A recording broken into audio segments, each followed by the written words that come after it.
YouTube? F-Man Critic back, and, well, I'm now reviewing Zootopia 2. The movie just came out on Disney Plus, and to celebrate Zootopia's 10-year anniversary, let's review the sequel, the long-overwaited sequel of Zootopia 2. Oh my god, I can't believe, what do I have to say?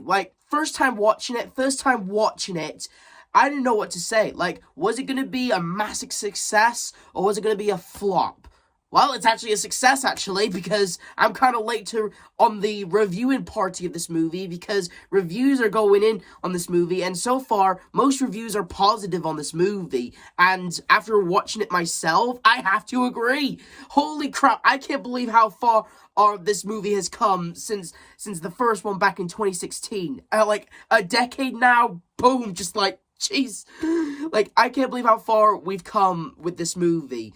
And, I'm just gonna say it. I'm gonna flat out say it. Worth the wait. Worth the wait to get this sequel.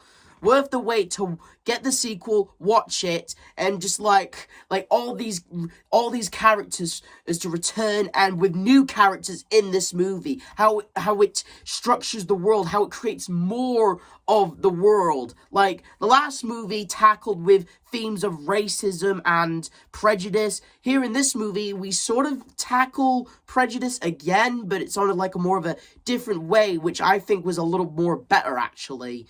And we get introduced with a lot more characters and a lot more themes, and we also get introduced to reptiles in this movie. Yeah, apparently, even this was a surprise for me, actually, because until the trailer of this movie came out a year ago, I had no idea snakes or reptiles or even birds were actually a thing in Zootopia until How It Should Have Ended actually pointed it out, actually.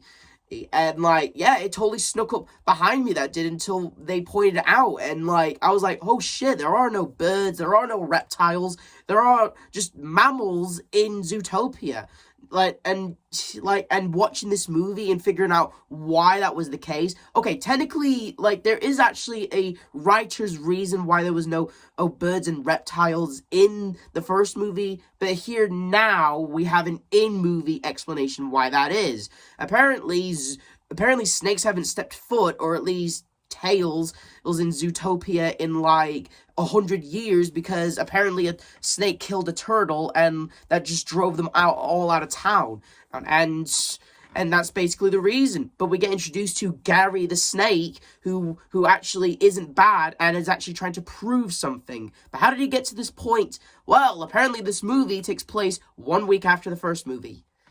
Yeah, first time I was like, oh, wait, what? It takes place 1 week? What is it with Pixar movies, and what is it with Pixar sequels that barely acknowledge any time has actually gone by in between movies, but it took a lot of time outside the movies? Why does it always happen lately?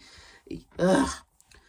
I mean, but whatever. Despite it apparently just being, apparently it's just a gap week. There's just a week in between movies. It actually is good, and, Nick is still new to the police force, but he's still, working with Judy, and so far they're taking their baby out to an undercover mission. Yeah, apparently this movie actually does drag in on the whole will they, won't they routine with Nick and Judy. Sorry. I had a little tickle in my throat. Oh, and it does this whole will they, won't they routine, and by the end of the movie, I'm not getting into that just yet. And their baby, who I should probably mention, actually, the previous voice, Nick and Judy's baby is not their baby, obviously. It's Finnick, Nick's old corn buddy, but here's the thing, it's not this, it is the same guy who voices him, but his actor's been dead for a while now, so I should probably point this out, that the voice he uses in the movie is actually pre-recorded lines from the previous movie, and the good thing about it is that the person who played Finnick, his family gave Pixar and Disney their blessing to use that pre-recorded line, so yeah, so rest in peace to the voice who played Finnick. and when Judy discovers a scale and realizes about the town's 100 celebration, about the weather walls that were established in the previous movie, that's when, oh, okay, we should definitely do some undercover work.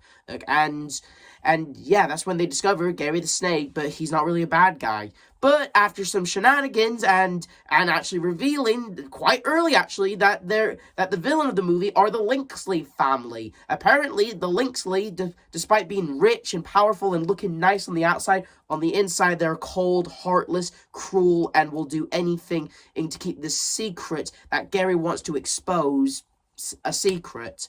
Because apparently they might have not built the weather walls. And Nick and Judy, they are framed and they are now on the lam. Honestly, I feel like this would be like Nick and Judy being on the run. I feel like that should be established for like the third movie. Actually, can't leave it to the sequel for them to be outside the law, running from the law.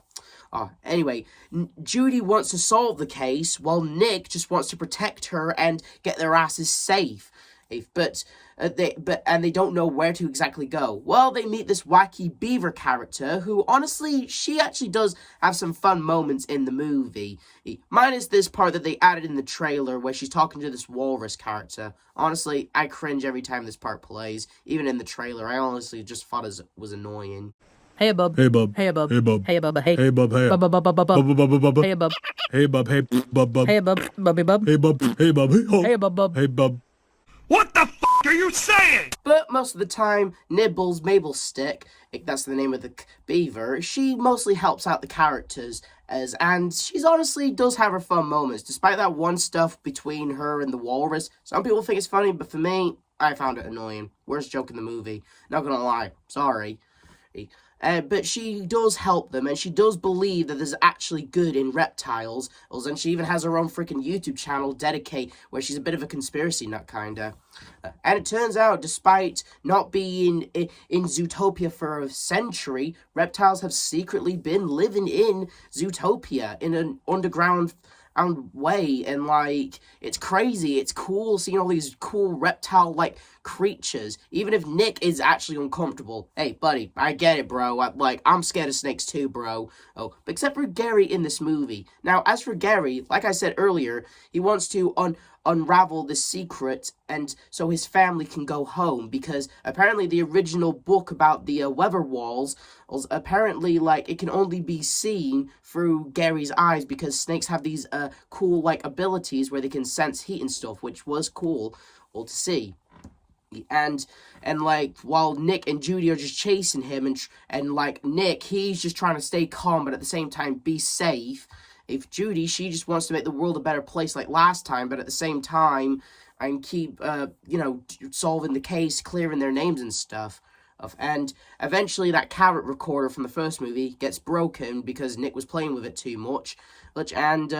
And during, like, this entire scene, in the last movie about Nick and Judy's relationship, whether they might have feelings for each other, in this movie, they definitely do this whole thing, Like I said earlier, do this whole will they, won't they routine. I mean, they go to couples counseling about their partnership, really, and they pretend to be parents in the beginning of the movie. Like, this movie is really teasing on the whole if they're going to become a couple, but really the movie is more about their partnership rather than a romance, really. So it's more about their partnership. And through the movie, they actually do have an argument. Like, Nick, he doesn't want to do this case. You can't make the world a better place. You can't right all the world's wrongs. And Judy, she actually believes that maybe they should not be partners. And, but then the thing that they're in collapses, and Judy saved by Gary the Snake and saved by Popper. Now, Popper, I didn't mention him earlier, but he was established earlier in the movie, and he was the runt of the litter of the Linksleys. Apparently, he does want to help Gary. Apparently, he smuggled Gary through seas, and he's played by Andy Samberg, and that's really cool, even though all I can hear is Jake Peralta, really. But still cool, though. Hell, this movie actually does have a buttload of cameos and like, other just celebrities who are voicing these characters. I mean, for God's sakes, they got Patrick Warburton playing this horse character who's the new mayor of Zootopia, and I might certainly say he's the best mayor that this town certainly has, because he's also a movie actor, even though his power was only given to him by the Lynxleys, and he's sort of working for them because he kind of wants to stay in power. Oh boy. But Popper, since he was seen earlier in the movie being bullied and, not treated as well as his siblings are, he's the run of the litter. It's really, really sad. So, and deep down, in some ways, you could say that Popper is like a child at heart, and that's important later. But for now, Nick has been arrested. He's been captured and sentenced to jail, where he meets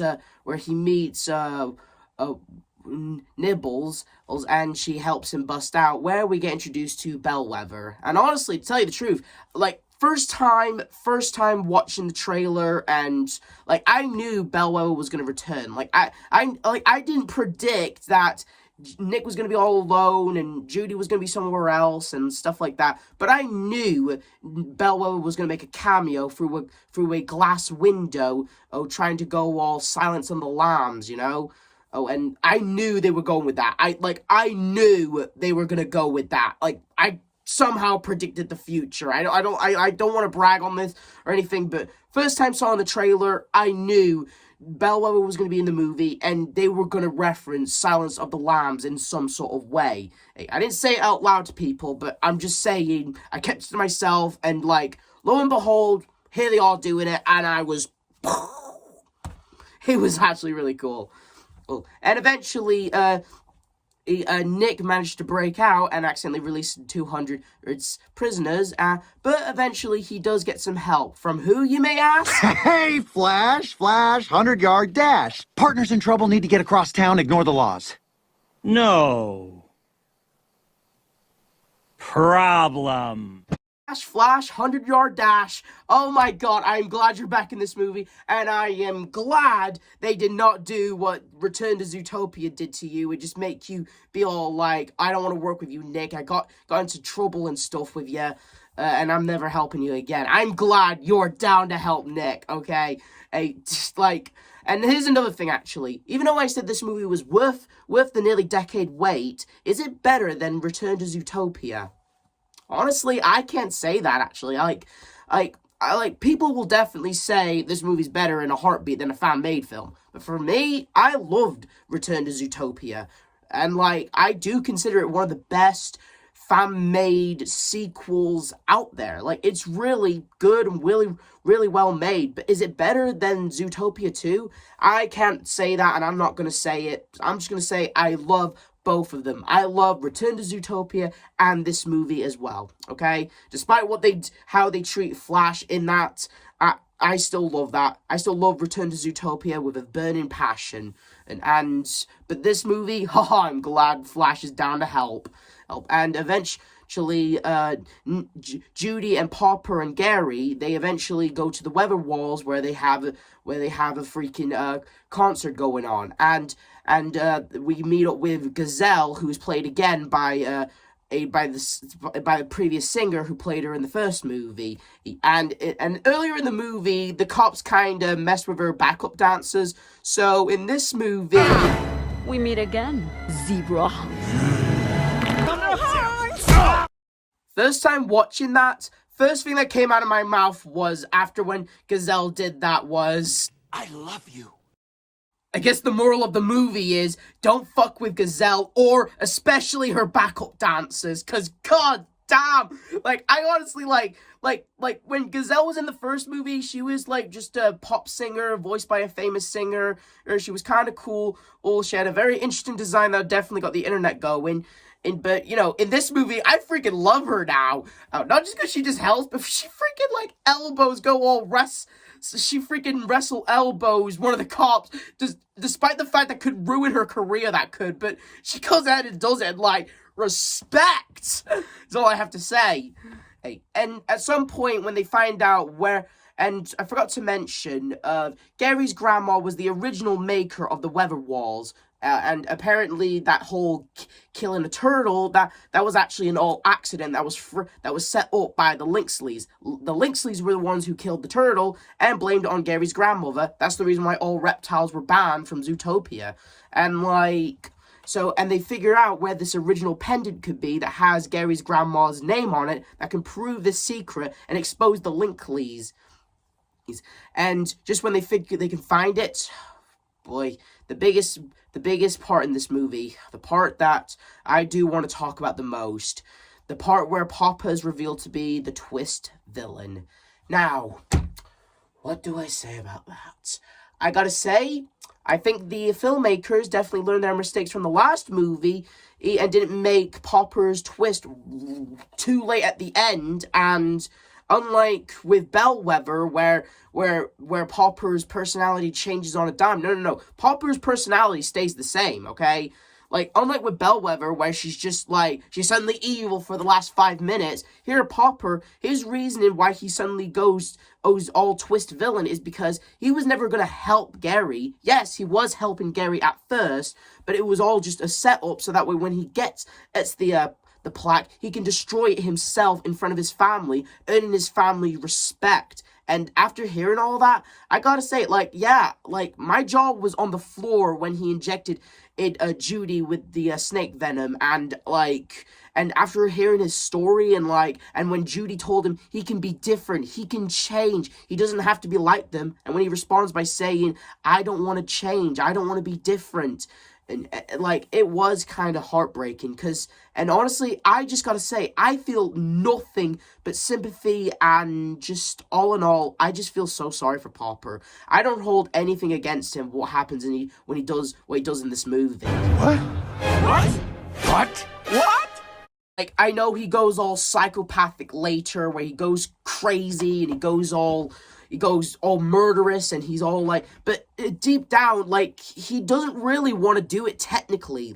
Okay, yes, he does want to destroy the Thing so he can keep the Linksleys family secret and stuff, but as for the whole going killer, he still keeps his personality. He still acts, like I said earlier, a kid at heart, because that's what he is technically, a kid at heart. All this crazy shit that he does throughout the climax, I don't hold it against him. I don't blame him. I'm not angry at him. I just I feel nothing but sorry for him, really, because at the end of the day, all he's doing is just trying to get the love and attention and the respect from his family that he never got it. So if he has to, hurt his potential friends or betray someone or, keep a massive secret and stuff like that so he can earn his family's respect, then he's got to do it. And I just feel nothing but sympathy for him and just feel really bad for him. I know he doesn't want to change, but when you really think about it, Popper was born into this family. He knew about the secret, and he doesn't know anything else about the outside world. He might have been the runt of the litter, but he still had a silver spoon in his mouth growing up, and lots of money and stuff like that. Even if he did get a redemption arc, and even if, a lot of people wanted him to get a redemption arc in the movie. Even I was one of those people who wanted him to get a redemption arc. But, even if he did get a redemption arc, he doesn't really know what he would do afterward. Would he inherit his father's fortune and become the new sole heir of the Linksleys or something? I mean, that would be kind of interesting, but no, the real reason why they keep him a main villain in the movie is because, well, Pixar, Disney have both been making twist villains lately that kind of blow, and this is kind of their way of making up for the twist villain from the first movie. So that's the reason why Popper doesn't go all redemption, even though some of us who do feel sorry for him and actually do like him and does love his voice actor and would love to see him get a redemption arc. Still, even if he just can't, he doesn't want to change, and again, I don't blame him. I mean, even if he goes all crazy, even if he goes all serial killer, and even if he goes all referencing The Shining, and I don't hold anything against Popper, and I'm just I just feel nothing but sorry for him. Really, I just blame his family for everything, because again, his family sucks. His family's the worst. His family is cruel and evil. And it's just like, it's really just sad. It's really just sad. All the stuff that he's doing purely for that he just wants love from his family. And it's just sad. And eventually, a reptile town, or whatever it was called, is discovered, and the Lynxleys are been arrested, including Popper. Shame. And it's the end of the movie. Nick and Judy have both reclaimed their partnership, and I forgot to mention earlier, sorry, that, like I said before with the whole movie doing the whole will they, won't they shit, Nick and Judy, they do fess up about their feelings, but not romantic feelings. More about feelings about, like, hey, I act the way I do because I don't want people seeing me as a failure, and, hey, I act the way I do because of traumatic childhood and stuff, and, you know, they reconcile and become, you know, great partners, healthy partners and stuff like that, basically completing their couples counseling and stuff, of when really the movie is just hinting that they could be a couple and stuff like that, you know? Like, the movie is always playing it very thinly on the whole will they, won't they deal, but really, even though we, the fans, want them to, and even the voice actors who play Nick and Judy do support the whole them being a couple thing, the movie is mostly just playing it off as their relationship as partners rather than their relationship as a couple. And even though the movie does make jokes at it, still, it's more they have just a partner relationship rather than a romantic relationship. Even if... Love you, partner. And that was Zootopia 2. And my god, worth the wait. Okay, I know I said that before, but like, worth the wait in this movie. Okay, it is better than the first movie. It is so much better than the first movie. I love the new characters. I love the new twist villain, even though, again, feel sorry for him, but at the same time, love him as the twist villain better than Bellwether was. I loved all the references. I love that Patrick Warburton's character. Like, even though he was someone who was just being, you know, the guy who was being controlled by the Lynxleys, and he was given his power by the Lynxleys, by the end of the movie, he actually uses his actor movie-like skills and uses it to stop the Lynxleys, redeeming him. Hey, I guess since Popper didn't get a redemption arc, I guess he had to get that one. So, fair enough, I suppose. And as for the song that they played at the end credits, the last song in the movie from the last movie was Try Everything, and it's a good song, won't lie, but the song Zoo, now that song, awesome! Purely awesome. I think it was a lot better than Try Everything, okay? And I'll take that to my grave, okay? And just like, oh, what can I say? No words can describe how awesome and how worth the wait this sequel was, okay? And how much I can't admire it enough, okay? I love everything about this movie, okay? I love the animation, it's just really good. But even though it's similar to the first movie, it's still well polished and better than where it was in the first movie. I love the dynamic between Nick and Judy rather than just being someone who just met each other, but in this movie, their relationship does grow. May not be romantically, but it is still development. Hey, baby steps are still movement. And again, I just love everything about it. I love the introduction about snakes and why they weren't in the first movie. How there's technically an in-universe reason why. I can't describe how great and how well written this movie was. It does have its moments, sure. It does have its goofy, dumb moments, but it's still all in all a perfect sequel. Okay, not as perfect. I mean, we do know that Pixar has made better sequels before in the past, but still, in this modern day, better sequel it was. Better sequel. Oh, Disney's on a better track now. Let's see if they can keep it this way. And I just can't describe how much this movie was better than the first. All I'm trying to say is the F-Man critic saying, I love Zootopia, and I love Zootopia 2. So to celebrate its 10-year anniversary and the sequel hitting Disney+, I'm gonna go watch them right now. See ya!